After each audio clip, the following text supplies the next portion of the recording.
ওম শান্তি। আজ 11ই জানুয়ারি 2024। প্রাতমুরলি ওম শান্তি বাপদাদা মধুবন। বাবা বলছেন, মিষ্টি বাচ্চারা, সর্বদা এই নেশাতেই থাকো যে ভগবান আমাদের পড়াচ্ছেন। আমাদের এই স্টুডেন্ট লাইফ হলো দি বেস্ট, মানে সর্বাপেক্ষা শ্রেষ্ঠ। আমাদের উপরে এখন বৃহস্পতির দশা রয়েছে। প্রশ্ন, কোন বাচ্চাদের সকলের ভালোবাসা প্রাপ্ত হয়? উত্তরে বাবা খুব মিষ্টি করে আমাদের সকলকে বোঝাচ্ছেন। বাবা বলছেন, যারা অনেকের কল্যাণের নিমিত্ত হয়, যাদের কল্যাণ হয়েছে, তারা বলে যে তুমি হলে আমাদের মা। তাই নিজেদের দেখো যে আমরা কতজনের কল্যাণ করেছি। বাবার মেসেজ কত আত্মাদের দিতে পারছি। বাবাও হলেন পয়গম্বর। বাচ্চারা, তোমাদেরও বাবার পয়গাম মানে সন্দেশ দিতে হবে। সবাইকে বলো যে দুইজন পিতা রয়েছে। অসীম জগতের পিতাকে স্মরণ করো আর অবিনাশী উত্তরাধিকারকে স্মরণ করো। গীত, তুমি প্রেমের সাগর, তব প্রেমের এক বিন্দুর প্রিয়াসী মোরা। ওম শান্তি। আত্মাদের পিতা বসে আত্মারূপী বাচ্চাদের রোজ রোজ বোঝান যে বাচ্চারা আত্ম অভিমানী হয়ে বসো। এই রকম যেন না হয় যে বুদ্ধি বাইরে এদিকে ওদিকে ঘুরতে থাকে। একমাত্র বাবাকেই স্মরণ করতে হবে। তিনি জ্ঞানের সাগর, প্রেমের সাগর। বলা হয় যে জ্ঞানের এক ফোঁটাও অনেক। বাবা বলেন, মিষ্টি মিষ্টি বাচ্চারা, আত্মিক পিতাকে স্মরণ করো, তবেই তোমরা এই অবিনাশী উত্তরাধিকার পেয়ে যাবে, অমরপুরী বৈকুণ্ঠে চলে যাবে। এছাড়া এই সময় তোমাদের মাথার উপরে যে পাপের বোঝা রয়েছে তা নামিয়ে ফেলতে হবে, নিয়ম অনুসারে, বিবেক অনুসারে। বাচ্চারা, তোমাদের বোঝানো হয়, যিনি উচ্চ থেকে উচ্চ ছিলেন তিনি অন্তিমে নিচে তপস্যা করছেন। রাজযোগের তপস্যা একমাত্র বাবাই শেখান।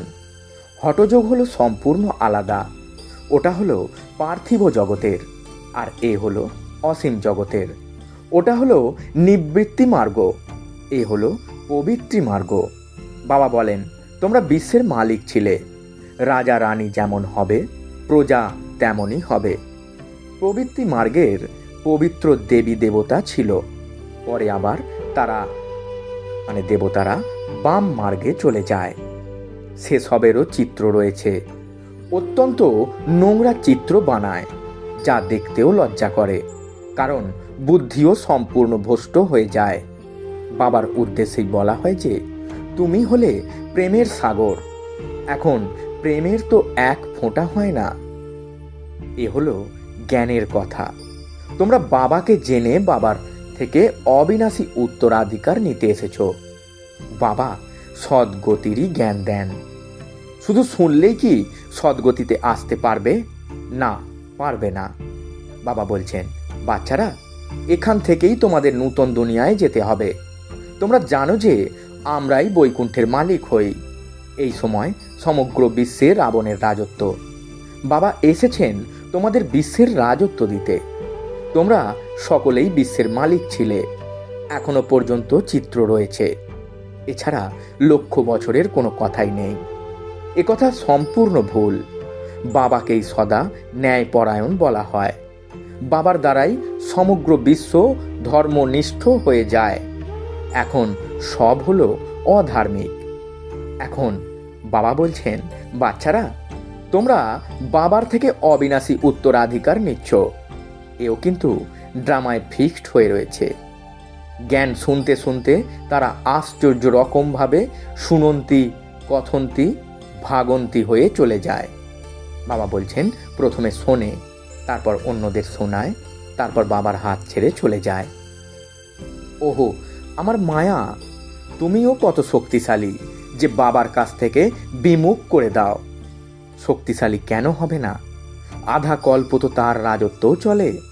রাবণ কি তা তোমরা এখন জানো। এখানেও কোনো কোনো বাচ্চারা বুদ্ধিমান, আবার কেউ কেউ অবুঝ। বাবা বলছেন, তোমরা জানো যে এখন আমাদের উপরে বৃহস্পতির দশা রয়েছে। তবেই তো আমরা স্বর্গে যাওয়ার জন্য পুরুষার্থ করছি। মানুষের যে মৃত্যু হয় কিন্তু তারা তো স্বর্গে যাওয়ার জন্য কোনো পুরুষার্থ করে না, শুধু এমনিই বলে যে স্বর্গে গেছে। তোমরা জানো যে সত্যি সত্যি স্বর্গে যাওয়ার জন্য আমরা পুরুষার্থ করছি, অথবা স্বর্গের মালিক হওয়ার জন্য পুরুষার্থ করছি। এমন কখনো কেউ বলে না যে ইনি স্বর্গে যাচ্ছেন, বরং তারা বলবে যে এটা কি বলছো, মুখ বন্ধ করো। মানুষ তো পার্থিব জগতের কথা শোনায়, বাবা তোমাদের অসীমের কথা শোনায়। বাবা বলছেন, বাচ্চারা তোমাদের অনেক পুরুষার্থ করা উচিত, নেশায় অত্যন্ত বিভোর হয়ে থাকা উচিত। যারা কল্পপূর্বে পুরুষার্থ করেছিল, যে পদ প্রাপ্ত করেছিল তাই পাবে। বাবা বলছেন, বাচ্চারা অনেকবার তোমাদের মায়ার উপরে বিজয় প্রাপ্ত করিয়েছি, পুনরায় তোমরা পরাজয় বরণও করেছ। ড্রামায় এইভাবেই তৈরি হয়ে রয়েছে, তাই বাচ্চাদের অত্যন্ত খুশি হওয়া উচিত। তোমরা মৃত্যু লোক থেকে অমর লোকে যাচ্ছ। Student life is the best. ছাত্র জীবনই শ্রেষ্ঠ জীবন। এই সময় হলো তোমাদের শ্রেষ্ঠ জীবন। একে কোনো মানুষ জানে না, স্বয়ং ভগবান এসে তোমাদের পড়ান। এটাই হলো সর্বাপেক্ষা শ্রেষ্ঠ ছাত্র জীবন।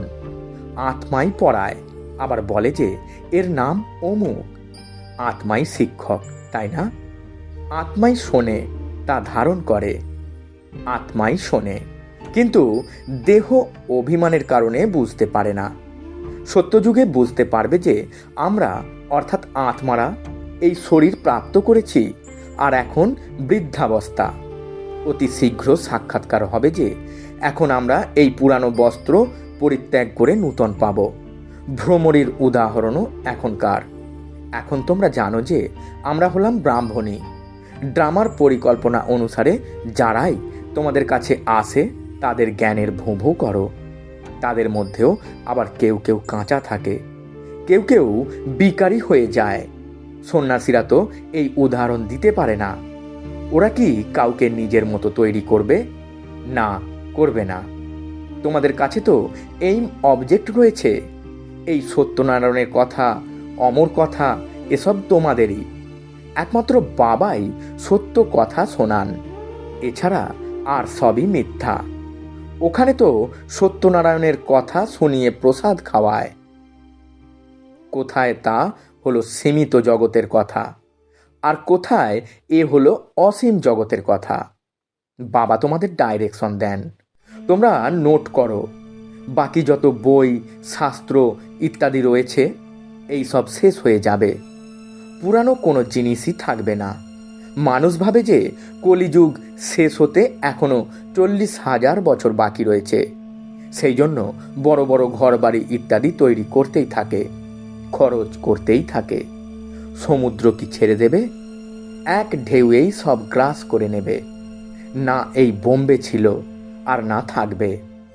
এই 100 বছরের ভিতরে এখন এই সব কি না কি বেরিয়েছে। পূর্বে ভাইসরয় মানে ব্রিটিশ রাজপ্রতিনিধিরা 4টি ঘোড়ায় টানা গাড়িতে আসতেন, আর এখন অল্প সময়ের মধ্যে দেখো কি কি হয়েছে। স্বর্গ তো অনেক ছোট।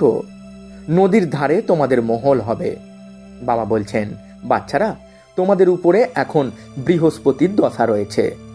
বাচ্চাদের অত্যন্ত খুশি হওয়া উচিত যে আমরাই ধনবান হই। যখন কেউ সর্বশান্ত হয় তখন তাকে বলা হয় রাহুর দশা রয়েছে। তোমরা নিজেদের দশায় প্রফুল্ল থাকো।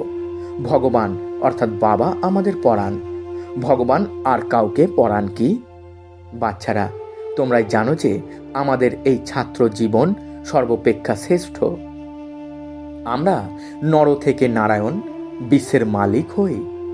এখানে আমরা রাবণ রাজ্যে এসে আটকে পড়েছি, পুনরায় যাই সুখধামে। তোমরা হলে সঙ্গমযুগী ব্রাহ্মণ, ব্রহ্মার দ্বারা স্থাপন হয়। একজনই কি হবে? না, তা হবে না, অনেকেই হবে, তাই না? তোমরা ক্ষুধার খিদমতগার হও। ক্ষুধা স্বর্গ স্থাপনের জন্য যে সেবা করেন তোমরা তাতে সাহায্য করো। যারা অনেক সাহায্য করবে তারা উচ্চ পদ প্রাপ্ত করবে। না খেতে পেয়ে কেউ মরবে না। এখানে তো ফকিরদের কাছেও যদি খোঁজ করো তবে হাজার হাজার টাকা বেরোবে। তাই ক্ষুধার্ত হয়ে কেউই মারা যেতে পারে না। আর এখানে তোমরা বাবার হয়েছ, যদিও বাবা গরিব, তবুও কিন্তু যতক্ষণ না পর্যন্ত বাচ্চারা খাবার পায় ততক্ষণ নিজেও খান না। কারণ বাচ্চারা হলো উত্তরাধিকারী, তাদের প্রতি ভালোবাসা রয়েছে।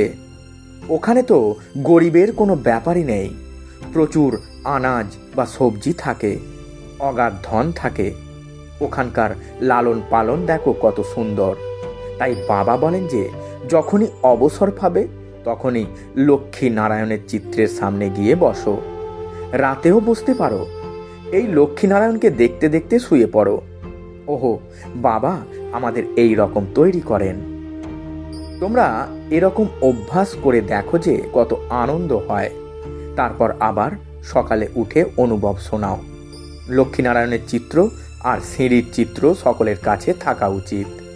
স্টুডেন্টরা জানে যে আমাদের কে পড়াচ্ছেন, ওনার চিত্রও রয়েছে। সমগ্র বিষয়টি হলো পড়ার উপর। স্বর্গের মালিক তো হবে, বাকি পদ প্রাপ্তির আধার হলো পঠন পাঠনের উপর।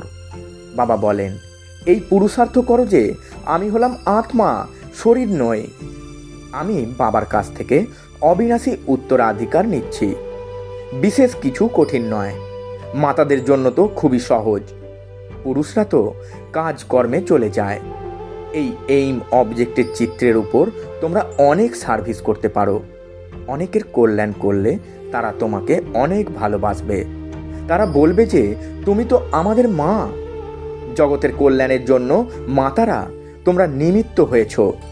নিজেদের দেখতে হবে যে আমরা কতজনের কল্যাণ করেছি, কতজনকে বাবার সংবাদ দিয়েছি। বাবাও পয়গম্বর, আর কাউকে পয়গম্বর বলা যাবে না। বাবা তোমাদের মেসেজ দেন যা তোমরা সকলকে শোনাও। অসীম জগতের বাবা আর অবিনাশী উত্তরাধিকার স্মরণ করো। 84 চক্রকে স্মরণ করো। তোমরা হলে পয়গম্বর, বাবার সন্তান। তাই সবাইকে বাবার সংবাদ দাও। সকলকে বলো তোমাদের 2জন পিতা রয়েছে। অসীম পিতা তো সুখ আর শান্তির আশীর্বাদ দিয়েছেন। আমরাই সুখধামে ছিলাম, আর বাকি সবাই তখন শান্তিধামে ছিল। তারপরে আবার জীবন মুক্তিতে আসে। এখন আমাদের ফিরে যেতে হবে। তারপর আবার সেখানে আমরাই বিশ্বের মালিক হব। কথাতেও রয়েছে বাবা তোমার থেকে আমরা বিশ্বের রাজত্ব পাই। সমগ্র ধরনী, সমুদ্র, আকাশ আমাদের হতে থাকবে। এই সময় আমরা বাবার কাছ থেকে অবিনাশী উত্তরাধিকার নিচ্ছি। তোমরা হলে গুপ্ত ওয়ারিস, শিব শক্তি সেনা। এ হলো জ্ঞান কাটারি, জ্ঞানবান। ওরা তো দেবীদের স্থূল হাতিয়ার দিয়ে দিয়েছে। ভক্তিমার্গে কত মন্দির বানানো হয়েছে, কত চিত্র ইত্যাদি রয়েছে। তবেই তো বাবা বলেন যে ভক্তিমার্গে তোমরা সব টাকা পয়সা শেষ করে দিয়েছ। এখন এই সবই শেষ হয়ে যাবে, ডুবে যাবে। তোমাদের সাক্ষাৎকারও করিয়েছি যে ওখানে কিভাবে খনি থেকে হিরে জহর নিয়ে আসে, কারণ সব কিছুই তো মাটির তলায় চাপা পড়ে যায়। বড় বড় রাজাদের কাছে নিচে গুপ্ত রত্ন ভাণ্ডার থাকে। ওই সব কিছুই নিচে চলে যাবে, যা পরে তোমাদের কারিগররা গিয়ে নিয়ে আসবে। স্বর্গের দৃশ্য আজমিরের শনি মন্দিরে গেলে দেখতে পাওয়া যাবে, তাই না? বাবা বলেছিলেন মিউজিয়ামও এই রকমই তৈরি করো। স্বর্গের ফার্স্ট ক্লাস মডেল তৈরি করা উচিত। বাবা বলছেন বাচ্চারা তোমরা জানো যে এখন আমরা নিজেদের রাজধানী স্থাপন করছি। পূর্বে কিছুই জানা ছিল না, এখন জানতে পারছি। এমনও নয় যে আমরা প্রত্যেকের ভিতরে কি আছে তা জানি। কোনো কোনো বিকারিও আসতো, তাদের বলা হতো কেন আসো? তখন বলতো যে এখানে আসবো তবেই তো বিকার থেকে মুক্ত হব। আমি অত্যন্ত পাপী আত্মা। তখন বাবাই বলেন যে আচ্ছা তোমার কল্যাণ হোক। মায়াও অত্যন্ত প্রবল। বাবা বলেন বাচ্চারা তোমাদের এই বিকারের উপর বিজয় প্রাপ্ত করতে হবে, তবেই জগৎ জিত হবে। মায়াও কম নয়। এখন তোমরা পুরুষার্থ করে এই রকম লক্ষ্মী নারায়ণের মতো হও। এনাদের মতো সৌন্দর্য আর কারো হতে পারে না। এটাই হলো ন্যাচারাল বিউটি। 5000 বছর পরে স্বর্গের স্থাপনা হয়, পুনরায় 84 জন্মের চক্রতে আসে। তোমরা লিখতে পারো, এ হলো বিশ্ববিদ্যালয় তথা হসপিটাল। একটি স্বাস্থ্যের জন্য আর একটি ওয়েলথের জন্য। হেলথ আর ওয়েলথ আর হ্যাপিনেস 21 জন্মের জন্য এসে প্রাপ্ত করো। ব্যবসায়ীরাও নিজেদের বোর্ড লাগায়, ঘরেও বোর্ড লাগানো হয়। যারা সদা নেশায় বিভোর থাকবে তারাই এরকম লিখতে পারবে। যারাই আসবে তাদেরকেই বোঝাও, তোমরা অসীম জগতের বাবার কাছ থেকে অবিনাশী উত্তরাধিকার নিয়েছিলে, পুনরায় 84 জন্ম নিয়ে পতিত হয়েছ। এখন পবিত্র হও, নিজেকে আত্মা নিশ্চয় করো, বাবাকে স্মরণ করো। বাবাও এমনই করেন। তিনি হলেন প্রথম নম্বরের পুরুষার্থী।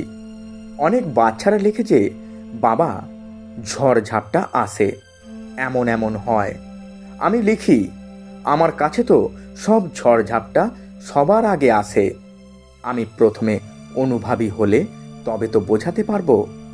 মায়ার কাজই তো হলো এটা। এখন বাবা বলছেন, মিষ্টি বাচ্চারা, অতি প্রিয় বাচ্চারা, এখন তোমাদের উপরে বৃহস্পতির দশা রয়েছে। তোমাদের নিজেদের জন্ম পত্রিকা বা কোষ্ঠী ইত্যাদি আর কাউকে দেখাবার প্রয়োজন নেই। বাবা সব কিছু বলে দেন। ওখানে আয়ুও বড় হয়। কৃষ্ণকেও মানুষ যোগেশ্বর বলে। কৃষ্ণকে যোগ শিখিয়েছেন যোগেশ্বর, তাই এরকম হয়েছেন। কোনো মানুষ, সন্ন্যাসী ইত্যাদিদের যোগেশ্বর বলা যাবে না। তোমাদের ঈশ্বর যোগ শেখান, তাই তোমাদের যোগেশ্বর যোগেশ্বরী নাম রাখা হয়েছে। এই সময় জ্ঞানেশ্বর জ্ঞানেশ্বরী হলে তোমরাই। পুনরায় ওখানে গিয়ে রাজেশ্বরীও তোমরাই হবে। আচ্ছা, মিষ্টি মিষ্টি হারানিধি বাচ্চাদের প্রতি মাতা পিতা বাপদাদা স্মরণের স্নেহ সুমন আর সুপ্রভাত। আত্মাদের পিতা তার আত্মারূপী বাচ্চাদেরকে জানাচ্ছেন নমস্কার। আমরা আত্মারূপী বাচ্চারা আমাদের আত্মারূপী মাতা পিতা বাপ দাদাকে জানাই স্মরণের স্নেহ সুমন আর সুপ্রভাত এবং 100 কোটি নমস্কার। ধারণার জন্যে মুখ্য সার। প্রথম পয়েন্ট, এইম অবজেক্টকে সামনে রেখে পুরুষার্থ করো। লক্ষ্মীনারায়ণের চিত্রকে সামনে দেখতে দেখতে নিজের সাথে কথা বলো যে, ওহো বাবা, তুমি আমাদের এই রকম তৈরি করছো। আমাদের উপরে এখন বৃহস্পতির দশা রয়েছে। দ্বিতীয় পয়েন্ট, নিজের সমান বানানোর জন্য ভ্রমরীর মতো জ্ঞানের ভূ ভূ করো। ক্ষুদাই খিদমতগার হয়ে স্বর্গ স্থাপনে বাবাকে সাহায্য করো। বরদান, দেহ বোধের থেকে ডিটাচ হয়ে পরম আত্ম ভালোবাসার অনুভবকারী কমল আসনধারী ভব। ব্যাখ্যায় বাবা বলছেন, কমল আসন হল ব্রাহ্মণ আত্মাদের শ্রেষ্ঠ স্থিতির চিহ্ন। এই রকম কমল আসনধারী আত্মারা এই দেহবোধের থেকে স্বভাবতই ডিটাচ থাকে। শরীরের বোধ তাদেরকে আকর্ষণ করবে না।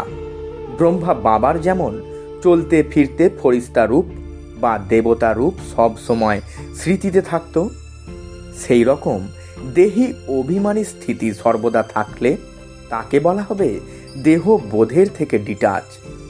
এই রকম দেহ বোধের থেকে ডিটাচ যারা থাকে তারাই পরম আত্মার প্রিয় হয়ে যায়।